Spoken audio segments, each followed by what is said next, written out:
तो बच्चों, अभी तक हमने सेंटर ऑफ मास का जो भी कंसेप्ट सीखा, वो डिस्क्रीट मास सिस्टम्स के लिए सीखा।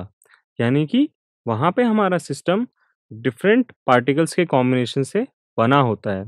अब जैसा कि आप स्क्रीन पर देख सकते हैं, यहाँ पर हम चर्चा करेंगे कंटिन्यूअस मास सिस्टम्स या कंटिन्यूअस मास डिस्ट्रीब्यूशन के बारे में। तो पहले तो समझ लें कि कंटिन्यूअस मास डिस्ट्रीब्यूशन होता क्या है।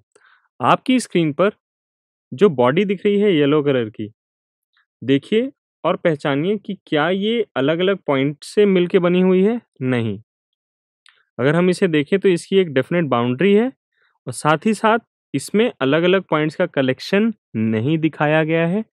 यानी इससे हमें ये पता चलता है कि इसमें हर एक point as a whole body से कनेक्टेड है, अपने नेबरहुड से कनेक्टेड है। या हम आसान भाषा में बोलें तो एक कंटिन्यूअस मास डिस्ट्रीब्यूशन की पहचान इस बात से होती है कि उसमें गैप्स ना हो। पहले थ्योरी में जो हमने पढ़ा वो डिस्क्रीट मास डिस्ट्रीब्यूशन था। वहाँ पे पार्टिकल्स के बीच में गैप्स भी थे, अलग-अलग पार्टिकल्स के कॉम्बिनेशन से बना था सिस्टम। यहाँ पे सिस्टम ऑल्दो पार्टिकल्स के कॉम्बिनेशन से ही बना है, लेकिन हम यहाँ पे कोई भी गैप कंसीडर नहीं करते। पूरी बॉडी का मास डिस्ट्रीब्यूशन हम कंटिन्यूअस मानते हैं। आप देख सकते हैं बच्चों कि यहाँ पे कहीं पे भी गैप्स नहीं दर्शाया गया है।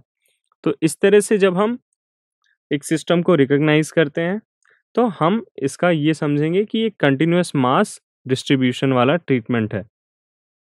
तो बच्चों, पहले तो चीज़ें आसान थीं। आपको पॉइंट मास दिया हुआ है, उसकी पोजीशन दी हुई है, यानी कि उसका लाइक पोजीशन वेक्टर दिया हुआ है और आप फॉर्मूला अप्लाई करते हैं और सेंटर ऑफ मास मालूम कर लेते हैं। तो यहाँ पे इंटरेस्टिंग होगा जानना कि कंटिन्यूअस मास सिस्टम्स के लिए इस मास डिस्ट्रीब्यूशन के लिए हम कैसे centre of mass find out करें। तो बच्चों, बेसिक कंसेप्ट यहाँ पर भी सेम है। आपको ये नहीं भूलना है कि सेंटर ऑफ मास होता क्या है। अगेन मैं दोहराना चाहूँगा, सेंटर ऑफ मास वो पॉइंट है जिसके आसपास मास का जो डिस्ट्रीब्यूशन है वो इवन है, वो एक समान है। या दूसरी परिभाषा इसकी ये है कि यह वो बिंदु होता है किसी भी सिस्टम में जहाँ पर हम मानते हैं कि सारा का सारा मास कंसंट्रेटेड है या फोकस्ड है। तो बच्चों याद करिए, जो फॉर्मूला था आपके सेंटर ऑफ मास के लिए डिस्क्रीट सिस्टम में कि RCOM is equal to summation MIRI divided by total M, कुछ उसी तरह का यहाँ पे भी सेटअप है। आपको क्या करना होगा, एक एलिमेंट मास कंसीडर करना होगा। जैसे हम वहाँ पे पॉइंट मास लेते थे, वहाँ पे यहाँ पे आप एक एलिमेंट मास लीजिए। अब आप इसके लिए सॉल्व करेंगे अगर, तो आपका फॉर्मूला निकल के आता है सेंटर ऑफ मास के पोजीशन वेक्टर के लिए integral of RdM divide by integral of DM। अब बच्चों, अगर आप इसको पिछले फॉर्मूले से कंपेयर करें तो आप देखेंगे कि वहाँ पे इंटीग्रल की जगह समेशन का साइन था और प्रोडक्ट लगभग वही था। वहाँ पे आप एक रैंडम मास चुनते हैं जिसको आप MI से इंडिकेट करते हैं। यहाँ पे मैंने एक एलिमेंट मास चुना है जिसे मैं DM से इंडिकेट कर रहा हूँ और R उसका पोजीशन वेक्टर होगा डिवाइडेड बाय इंटीग्रल DM, यानी कि आप ऐसे छोटे-छोटे जितने भी एलिमेंट्स लेते हैं सारे एलिमेंट्स के मासेस का सम होगा। तो बेसिकली ये आपके सिस्टम का मास, या यूं कहें कि ये टोटल मास निकल कर आएगा। तो बच्चों, ये फॉर्मूला जो डेवलप करा गया है ये उसी तर्ज पे डेवलप करा गया है। अब चूंकि हमको सेंटर ऑफ मास का पोजीशन वेक्टर चाहिए, तो पोजीशन वेक्टर डिफाइन करने के लिए 3 डायमेंशंस में हमें उसके तीनों कंपोनेंट्स की आवश्यकता होगी, यानी एक्स कंपोनेंट, वाई कंपोनेंट और जेड कंपोनेंट।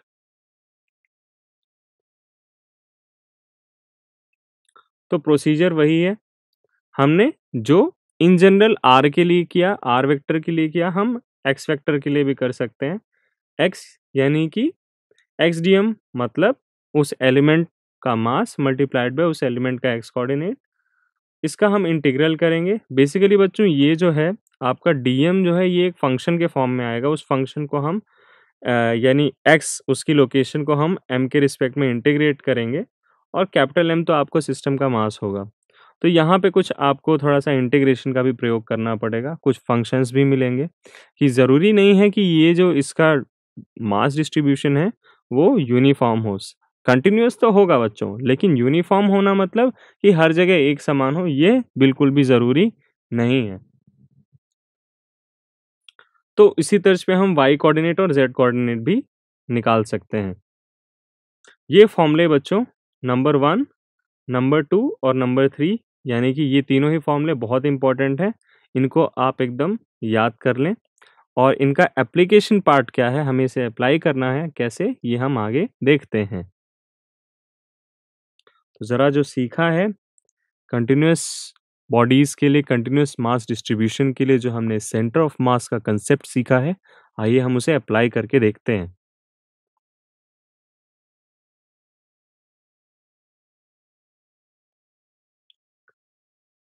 आपके लिए सवाल है, एक यूनिफ़ॉर्म रॉड है जिसका मास m है, उसकी लंबाई, उसकी लेंथ l है, आपको उसका सेंटर ऑफ मास मालूम करना है।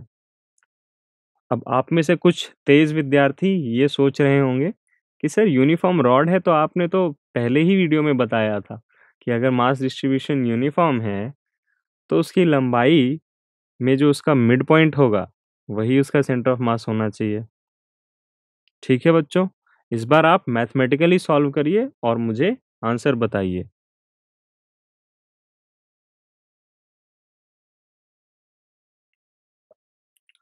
तो सॉल्यूशन स्टार्ट करते हैं।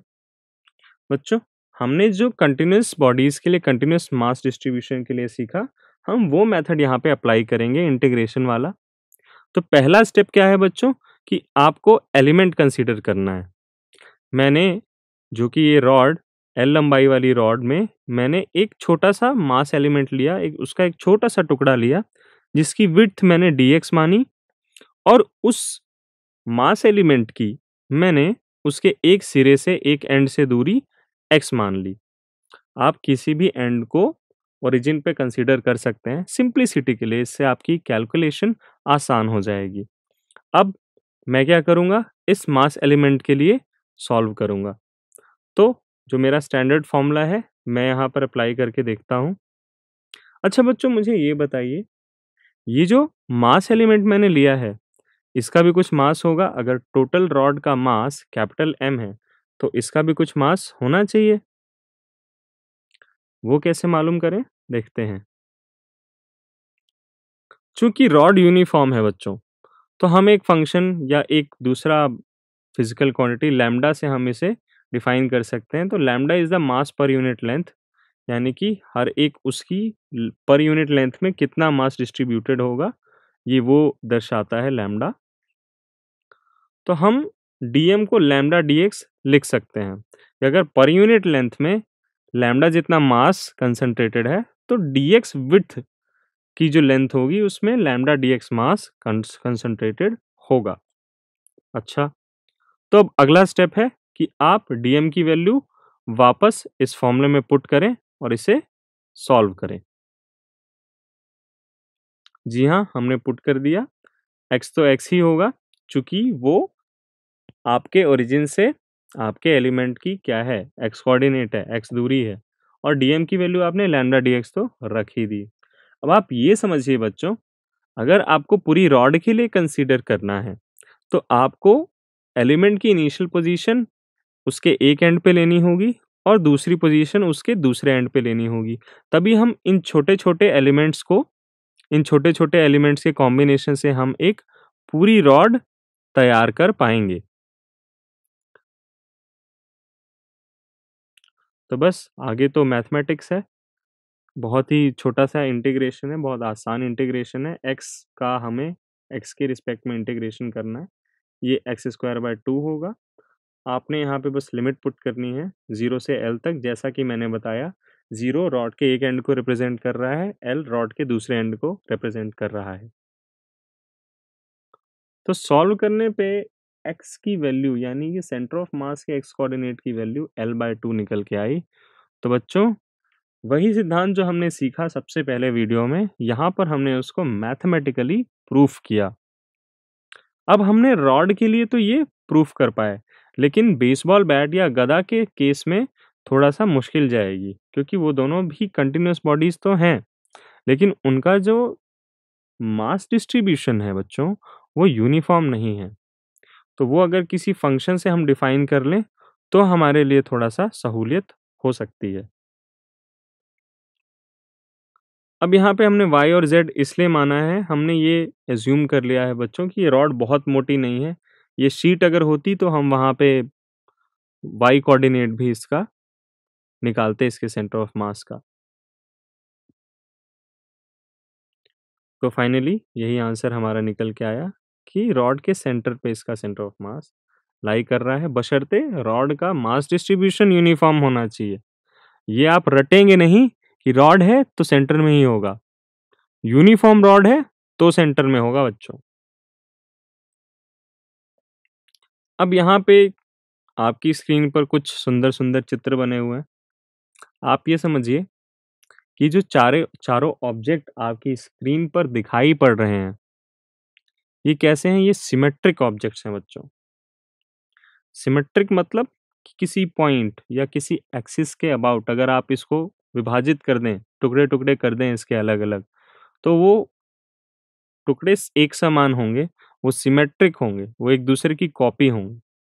जैसे अगर मैं ये जो पॉइंट है, ये बिंदु है, ये आपके इस रेक्टेंगुलर शीट के दोनों डायगोनल्स का इंटरसेक्शन पॉइंट होगा। इस पॉइंट के अबाउट जो मास होगा, वो इस शीट के लिए यूनिफ़ॉर्मली डिस्ट्रीब्यूटेड होगा। सिमिलरली इस क्यूबॉइड के लिए ये जो बिंदु होगा, ये इनके अपोजिट फेसेस वाले वर्टाइसेस को जॉइन करने वाले डायगोनल का पॉइंट ऑफ इंटरसेक्शन होगा। सिमिलरली ये आपके एक इक्विलैटरल ट्रायंगल के सेंट्रॉइड को रिप्रेजेंट कर रहा है।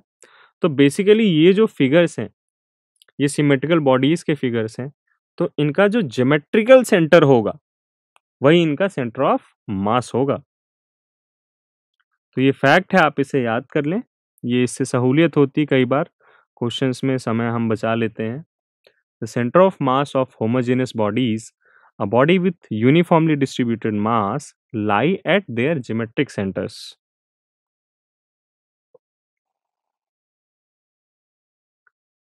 तो लो बच्चों, वो सवाल आ गया जिसकी मैं चर्चा कर रहा था कि एक रॉड है एल लंबाई की, एक्स एक्सिस में हमने उसे प्लेस करा है, ठीक है।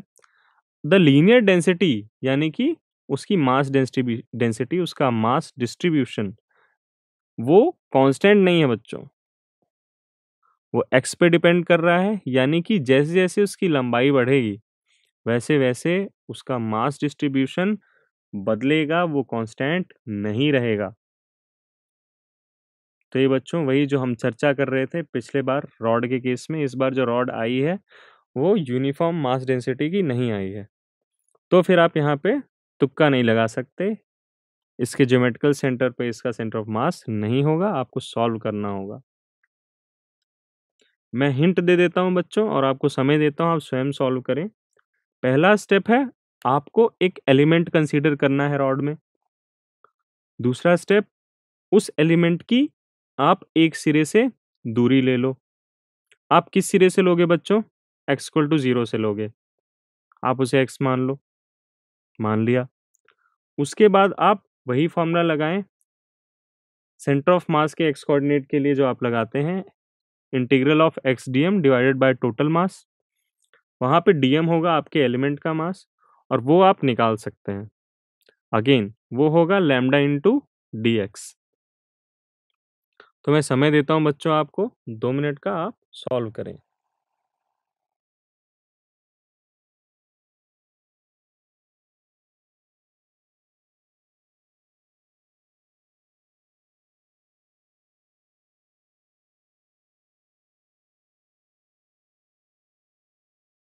चलिए फिर से उन्हीं स्टेप्स को हम दोहराते हैं। हमने एलिमेंट लिया, जी हाँ, एलिमेंट ले लिया। उसकी एक सिरे से दूरी x मान ली, जी हाँ, बिल्कुल, दूरी x मान ली। अब हमें क्या करना है? इसके लिए फॉर्मूला लिखना है। जी बिल्कुल, लिख दिया। Integration of X D M divided by total mass. अब यहाँ पे आपको डीएम की वैल्यू सब्स्टिट्यूट करनी होगी। डीएम क्या है बच्चों? अगेन ये जो एलिमेंट आपने चुना है इसका मास डीएम कहलाएगा। ठीक है, ये लैम्डा डीएक्स होगा। लैम्डा क्या है? ये मास डेंसिटी फंक्शन है बच्चों। ये बताता है कि पर यूनिट लेंथ, यानी एक एक यूनिट जैसे जैसे आप लंबाई में इसके बढ़ते जा रहे हो दूसरे सिरे की ओर, वैसे वैसे मास कैसे वेरी कर रहा है, इस बात की जानकारी हमें लैम्डा फंक्शन से मिलती है। तो ये dm is equal to lambda dx निकल के आता है।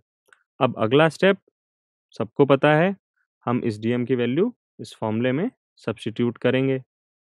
कर दिया सर। आगे आपको इसे सॉल्व करना है।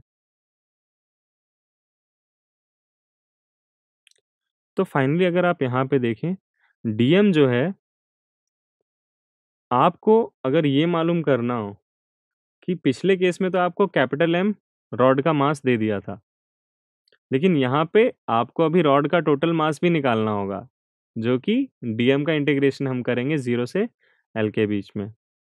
तो ये करने पे हमारा टोटल मास निकल के आता है बच्चों AL²/2। अच्छा सर, अब ये जो डिनोमिनेटर में हम टोटल मास रखने वाले हैं वो भी हमने निकाल लिया। तो समय आ गया है कि हम इंटीग्रेशन ऑफ XDM भी निकालें। ठीक है सर, अब आगे सॉल्व करते हैं। जी हाँ बच्चों, तो ये आपका इंटीग्रेशन हो गया। ए हमने बाहर निकाला, ये ए इस ए से कैंसिल, और एक्स स्क्वायर का इंटीग्रेशन किया बच्चों तो वो x³/3 आया। उसमें हमने लिमिट्स पुट करी 0 से L, 0 से L क्योंकि हमने एलिमेंट बीचों बीच लिया है। हम x=0 पे भी ले सकते थे और x=L पे भी ले सकते थे। जब हम इसको कंटिन्यूअसली यहाँ से यहाँ रन कराएंगे तभी हमें टोटल रॉड मिलेगी। तो यहाँ पे सॉल्व करने पे बच्चों फाइनली वैल्यू 12/3 आ रही है। तो यहाँ पे आपकी रटंत विद्या फेल हो गई। यहाँ पे फाइनली आंसर आया क्वेश्चन सॉल्व करने पर।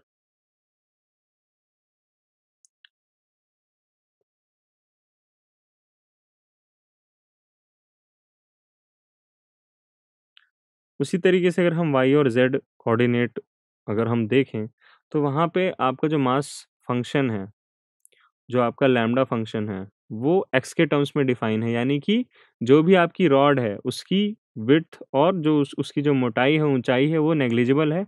z और y के टर्म्स में वो डिफाइन ही नहीं है। तो हम मान रहे हैं कि जो भी उसका मास डिस्ट्रीब्यूटेड है वो सिर्फ x एक्सिस के अलोंग डिस्ट्रीब्यूटेड है।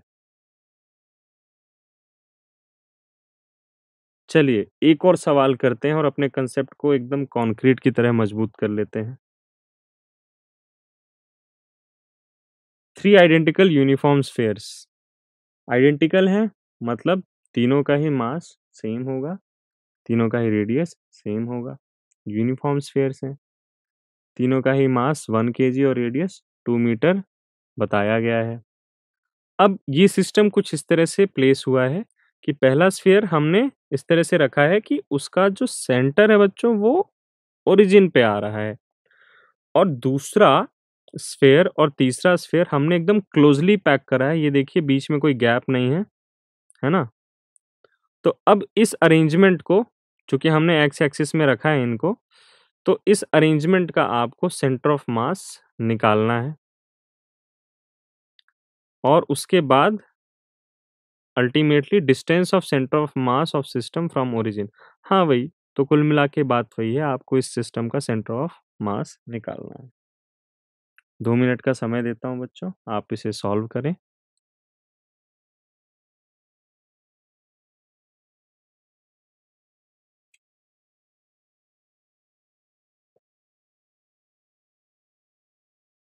तो आगे बढ़ते हैं।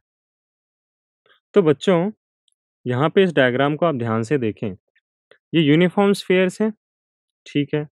अब इनका जो सेंटर है वो एक्स एक्सिस पे लाई कर रहा है जी। तो हम इन तीनों ही स्फीयर को पॉइंट मासेस की तरह कंसीडर कर सकते हैं। जी हाँ, बिल्कुल कर सकते हैं। तो इसका मतलब क्या है, हम तीन पार्टिकल मासेस m1, m2 और m3 इन तीन डिफरेंट लोकेशंस पे रखे हुए मान सकते हैं। अब इस कंसेप्ट का प्रयोग करें तो ये सवाल बहुत ही आसान हो जाता है। आइए सॉल्व करके देखते हैं। जी हाँ, पी, क्यू और आर की लोकेशन आपको दी हुई है, निकालना बहुत आसान है। चूँकि हमको आर रेडियस 2 मीटर के बराबर है, तो ये ओरिजिन से लेके ये जो बाउंड्री तक की दूरी है, ये 2r होगी और ये भी 2r और सिमिलरली 2r + 2r ये भी 2r होगी। तो अगर हम P के सेंटर की बात करें तो ये तो 0, 0 हो गया। Q के सेंटर की बात करें तो ये r + r 2r हो गया और ये R के सेंटर की बात करें तो ये 4r हो गया और r की वैल्यू 2 मीटर है, ये आप ध्यान रखेंगे। तो मैं चाहूँ तो पूरे प्रश्न को r के टर्म्स में सॉल्व कर सकता हूँ। आपकी जैसी इच्छा बच्चों, आप अपनी सहूलियत के हिसाब से सॉल्व करें, बस कंसेप्ट को सही तरीके से अप्लाई करेंगे। ये एक डिस्क्रीट मास सिस्टम का एग्ज़ाम्पल है, ये आपको स्फीयर्स को देखते ही समझ जाना है। यहाँ पे आपको एक कंटीन्यूअस बॉडी नहीं दी हुई है। ये जो सिस्टम है बच्चों, ये तीनों स्फीयर के कॉम्बिनेशन से बना है। यहाँ पे कुछ ऐसा कंटीन्यूअस बॉडी टाइप आपको जानकारी या इन्फॉर्मेशन नहीं दी हुई है। तो बस एक्स कोऑर्डिनेट निकालने का यही तरीका है। आप इनके इंडिविजुअल एक्स कोऑर्डिनेट्स को पुट कर दें। फाइनली ये एक फॉर्मूला बेस्ड सवाल बन गया। तो एक्स जो है 6r/3 निकल के आ रहा है, तो बेसिकली ये 4 मीटर निकल के आया। वाई की बात करें अगर तो वाई इसलिए 0 निकल के आ रहा है बच्चों क्योंकि ये एक्स एक्सिस में ही रखे हैं तीनों ही पॉइंट मासेस। और सिमिलरली अगर आप जेड भी निकालोगे तो वो भी 0 आएगा। तो डिस्टेंस निकालना बहुत ही आसान है बच्चों। वाई कोऑर्डिनेट 0 है यानी ये पॉइंट सेंटर ऑफ मास आपका एक्स एक्सिस में लाई करेगा और एक्स 4 मीटर है, तो इसकी दूरी जो है ओरिजिन से 4 मीटर निकल कर आ जाएगी। अब बच्चों, अगर आप इस सवाल को ध्यान से ऑब्जर्व करें, तो आप पाएंगे कि 3 आइडेंटिकल मासेस हैं और वो एक ही लाइन में रखे हुए हैं और उनके बीच की जो दूरी है वो दोनों में ही एक समान है।